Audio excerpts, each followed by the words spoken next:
আবদারটা যখন মেয়ের তখন তো সেটা রাখতেই হবে। সাডেনলি প্ল্যান হলো যে সাউথ সিটি মল চলো। তো সেখানে প্রথমে গিয়ে শিপরাতে ঢুকলাম, যেটা মেকআপ আর্টিস্টদের কতটা কি জানোই।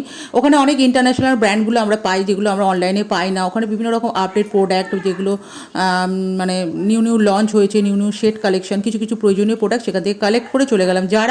যারা ওখানে গিয়ে আমার মেয়ের একটা ওখান থেকে ড্রেস নিলাম, ড্রেস নিয়ে তারপরে ওখানে একটু ঢং টং করলাম দুজনে মিলে। তারপরে আমার কিছু ড্রেস দেখছিলাম, কিন্তু আমি কিছু নিইনি।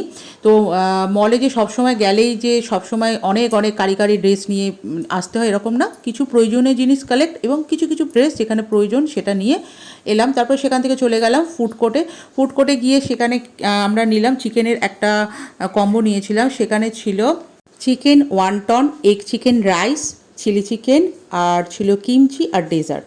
তো আমরা সেগুলো খেলাম। অনেক দিন ধরে না আমাদের মানে কোথাও গিয়ে খাওয়া হয়ে ওঠে না, এই কারণে আমার কাজের ব্যস্ততা, ওরও মানে পড়াশোনার প্রেশার, এগুলোর জন্য হয়ে ওঠে না।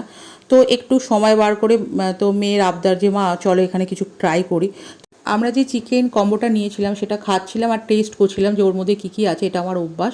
তো খাবারের কোয়ালিটি বলতে চলে ওকে ওকে, মোটামুটি খারাপ না, ভালোই। তো খুব ভালো কাটলো দিনটা। আর তো আর একটা নিউ ব্লগে আসছি খুব তাড়াতাড়ি। বাড়ি ফেরার পেলা, বাড়ি ফিরতে ফিরতে পাড়ার দোকান থেকে দুটো আইসক্রিম নিলাম, আইসক্রিম নিয়ে বাড়ি ফিরলাম। তো টাটা সকলকে।